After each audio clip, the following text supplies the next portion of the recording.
So, why would I put one of these in? Well, primary force is operating cost. Most people are doing this to save energy.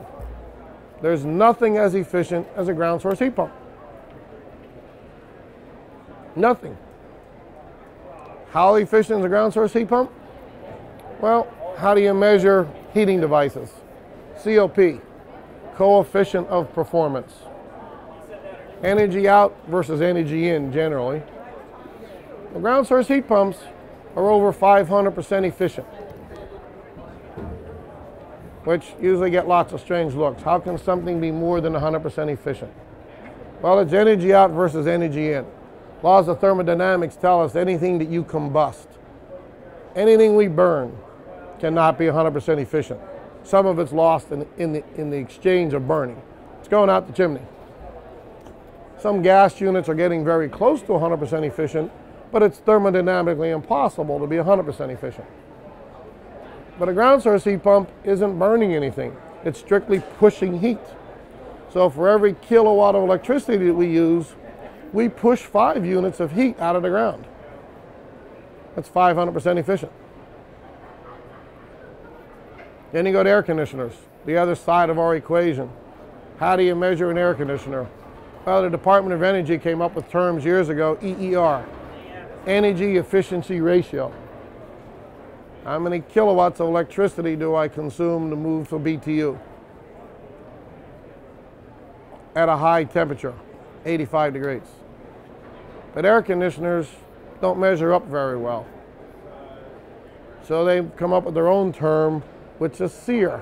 Most people talk about the central air in terms of SEER, which stands for Seasonal Energy Efficiency Ratio. They take all those numbers and divide them out over the average of the year, because your air conditioner works real well in December or January. Just doesn't work real well in July and August, but hey, you average it out over the year. So, the ground source heat pump, we have units now that are over 30 EER. True EER, over 30. Versus a traditional air conditioner that will have a SEER number of 16 or 18. I don't know if they get to 18, which is probably double what the real EER actually is. So that's how you can air condition your house for maybe $200 for the whole summer instead of $400 or $500 for the month. So operating costs are the primary driving factor. Reasonable first cost. Well, everybody has a definition of reasonable, okay? Is a ground source heat pump more of an initial investment up front? Sure is. We've got this earth loop to get in the ground.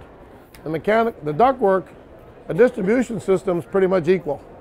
A properly installed ductwork system or radiant system is a fixed cost no matter what's powering it. So that part of the equation is basically equal. A ground source heat pump is slightly more money than any other piece of equipment, because it's actually smarter. It has more technology and has more features. Is it double the cost? No, but it is slightly more. But then we have an earth loop to get in the ground. We need some contact with the earth. That's really the only additional upfront cost, is somehow getting this traditional part. So our energy costs. How much does the ground source heat pump operate? They're all over the place, just like the size of houses. We run those estimates. I don't like guesses. I don't like rules of thumb. All these things can be calculated, and they should be calculated. The process for us has nothing to do with the square feet of your home. Everybody likes to talk about their house in square feet. I hear that all the time. I have a 2,500 square foot house. How big of a system do I need? I have no idea. Not even going to try to guess. I got to calculate heat loss. As I tell people, take one room in your house, 20 by 20. It's 400 square feet, right? 20 by 20 with no windows and doors, it's 400 square feet. 20 by 20 with 30-foot cathedral ceilings that are all glass sitting up on top of the mountain, it's still 400 square feet. Which one you want to pay to heat? Square feet doesn't mean anything. Got to calculate the heat loss. We run a heat loss analysis. And we run an AC analysis. We do this in a lot of different areas. You need to really look at both, especially room by room. That's how you end up with a ductwork system that one room never heats or cools the same as the other one, because you didn't take into account the energy loss or gain in that room. Okay? But generally, I have customers that have bills as low as $45, $50 a month for heating and air conditioning and hot water. I have some that are $200 a month. I don't have any that are $1,000 a month. But I have some oil customers that budget that. Okay? Tax stimulus. Currently, there's a 30% federal tax credit on the geothermal system. It's a big component. Payback. I personally don't like the term payback.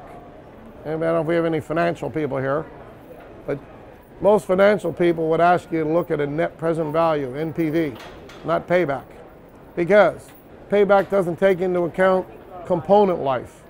How long is this earth loop going to be in the ground? Pretty much forever, whatever forever is. They tell us this pipe has a 200-year design life, but it's not out 200 years, but it's been out 40 years. It has a 55-year warranty on it.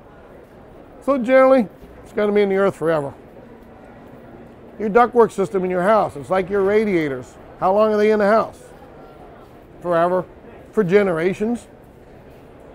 So two of these three components don't really have a service life. The mechanical equipment is surely wearing out, but it's wearing out over a 20 or 25-year period.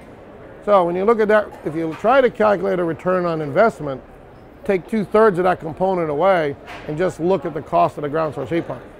If you take net present value into account, basically what's my investment worth today, it will take all those factors in. Now, little maintenance. I'd love to say there's no maintenance, but nothing that man builds has no maintenance. The only maintenance we have, change the air filter. On a typical forced air package unit, that involves changing the air cleaner once or twice a year. That's it. Now, back to the open system. Yeah, you may have some more maintenance issues, but generally it's change the air filter. That's pretty much it. No moving or exposed parts. It's not like an outdoor condenser where you have a fan out there, which is a great target for kids with sticks. Okay? Longest life. Question comes up all the time. How long does it last? Well, I said earlier, it has a 10-year warranty on it. How long do we expect it to last? 20 plus years. We have already removed a 28-year-old operating unit. This is not new technology. We've removed a 28-year-old unit that was operating. I've removed a 22-year-old unit that was operating. They all upgraded because of the newer, more efficient systems. But how long do I expect out of that heat pump? 20 plus years. That geothermal heat pump will surely last that long. And then the safe clean. You know, there's lots of good data out there. The EPA, Department of Energy, a lot of good information. Installing one ground source heat pump is basically the equivalent of planting 750 trees. Because we're not burning anything. It's truly renewable energy. Sun's warming the earth, we're using that energy to heat your house. And we're pushing it back. So, it's truly renewable energy. Zero carbon emissions. We're not burning anything. We don't need a chimney. No chance of carbon monoxide.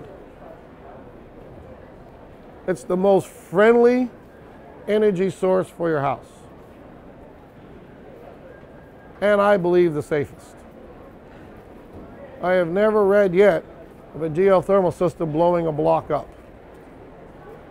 I've read lots of gas systems blowing a block up. So, generally, outdoor stuff, gone. Everything we have is inside the house, generally. I said, what's outside's buried under the earth. Heating, air conditioning, hot water, all out of one unit. That's our whole review. Again, natural energy solutions. It's what we do. We do this in a wide area. We really don't have a limit to where we do. All of our crews, as I said, are accredited by ICSPA, International Ground Source Heat Pump Association. We're very discreet at what we do, very professional at what we do. Thank you very much.